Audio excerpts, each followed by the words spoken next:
In the last video, we saw that Frank could not manage the medical maze by himself, and someone had to walk into the appointments prepared enough to help the doctors see the full picture.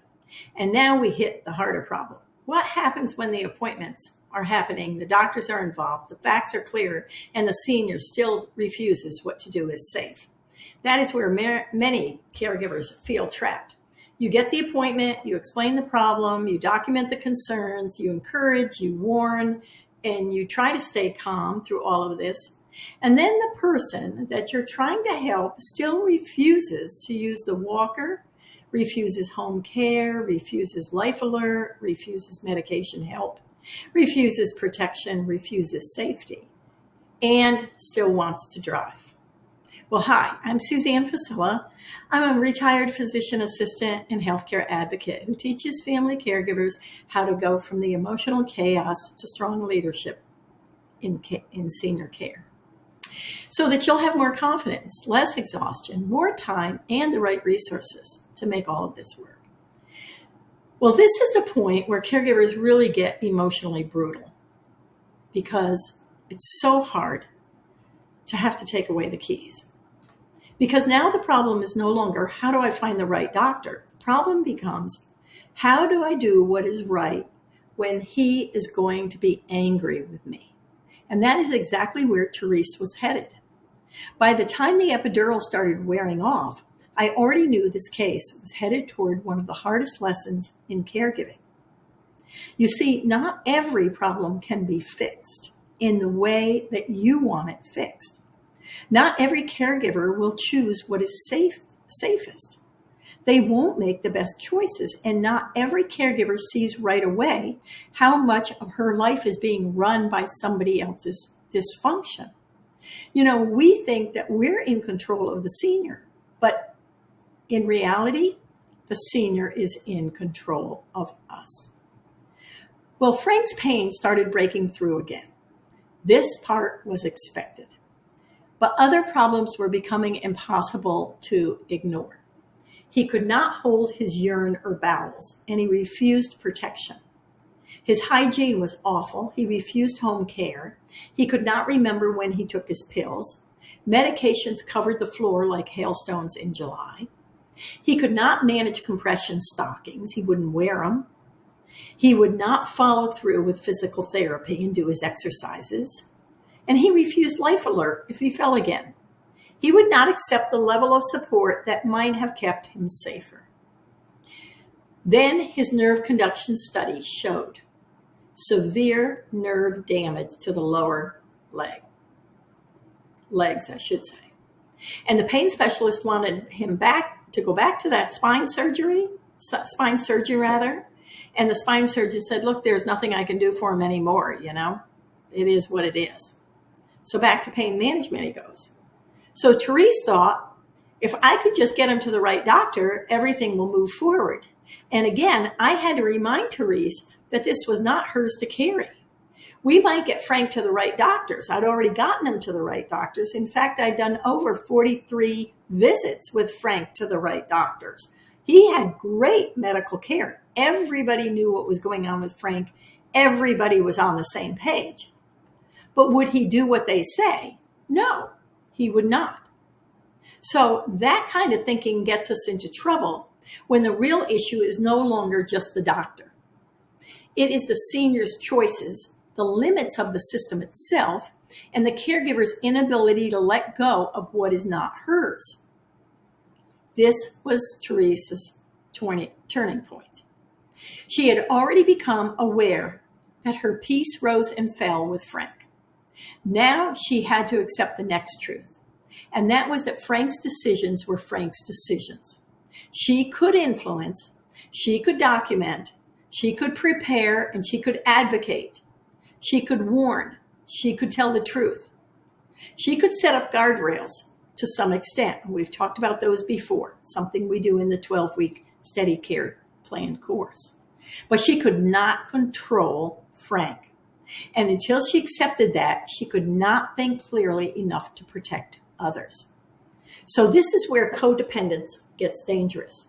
Because when we are still emotionally fused to the other person's choices, We keep hoping one more conversation, one more doctor, one more warning, or one more rescue will finally make them do what's safe. Meanwhile, reality keeps moving forward. Frank wanted more epidurals, more gabapentin, more medication, and freedom to keep living as he wished. He also wanted the drive. And this is the point where safety had to become more important than keeping Frank calm. That is a brutal shift for many caregivers, taking away the keys. Because if your body and your mind has been trained to chase relief through someone else's cooperation, then doing the right thing will feel like betrayal. But it is not betrayal. It is the truth. So I had this two roads conversation with him again, a little different, but the same concept. And he listened. And he thoughtfully said, I'll do what you want. But I knew better. Listening in the moment was not the same as lasting change.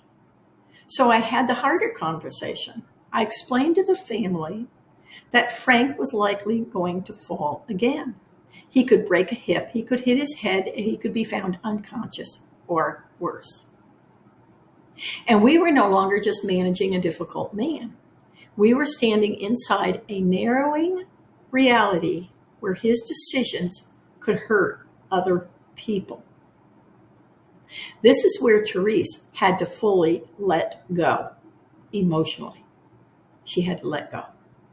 She had to separate what's best for Frank and what's best for others. Not let go of caring. Not let go of love. Not let go of concern. She could still hold on to those things.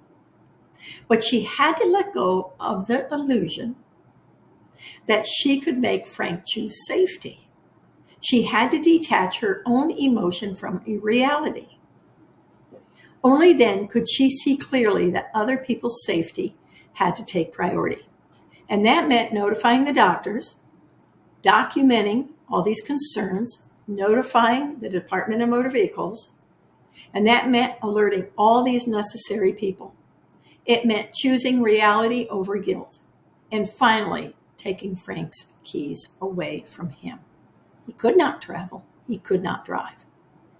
When Frank said, "You betrayed me," that was painful, and anger comes from pain and hurt. This is something that we talked about before Therese took away the keys. I gave her all the examples that I have seen over the years of how people react when you take away their keys. So she was ready for them. She said, yep, they did this. Yep, he did this. Yep, he said this. Yep, he said that. Everything, it's nothing new when you live in senior care like I do. But let's talk about this pain and this hurt. The pain does not always mean it's a bad thing or that you are wrong. Sometimes pain means you finally stop participating in the lie. Pain means something has to change. And in this case, the change was for the better. Pain brought fear of the unknown for both of them. Pain made them face a new normal. And that is leadership, not controlling the senior, not forcing the system, not promising a false fix when there is no longer one. Pain meant growth into a new normal. So let's put it this way. Here's what I told Therese ahead of taking away the keys. Leadership means doing what is right, even when the senior does not agree. Taking Frank's keys away will lead to a great pain for Frank. The pain Frank has will lead to outbursts of anger against you, Therese. The pain he's feeling is real. The anger is an emotion. Separate the two. Separate the two. Acknowledge his pain. Let him know you will still be there for him when he needs to go somewhere, or just drive to be alone. That you'll figure it out. Let him know that a park or a place he likes best will provide the peace that he seeks, because many people want to drive just to be alone. He can still be alone if that's what he seeks. But do not respond to his anger.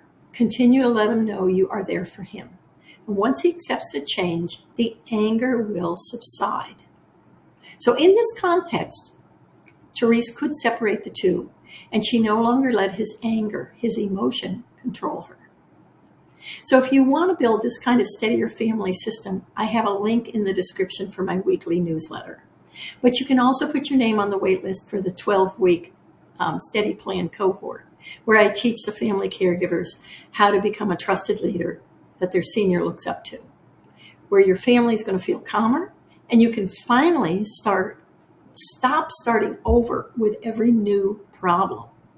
When safety is at risk, your job is not to keep the senior happy. Your job is to tell the truth, document your concerns, alert the right people, and protect others when needed. Their anger may hurt, but anger does not mean you did the wrong thing. So if this video helped you see your own caregiving situation more clearly, then please subscribe, hit the like button, and share it with another caregiver who is struggling to make the safe decision when the senior refuses to listen. And in the next video, I'll share a little bit more of what's going on with Frank.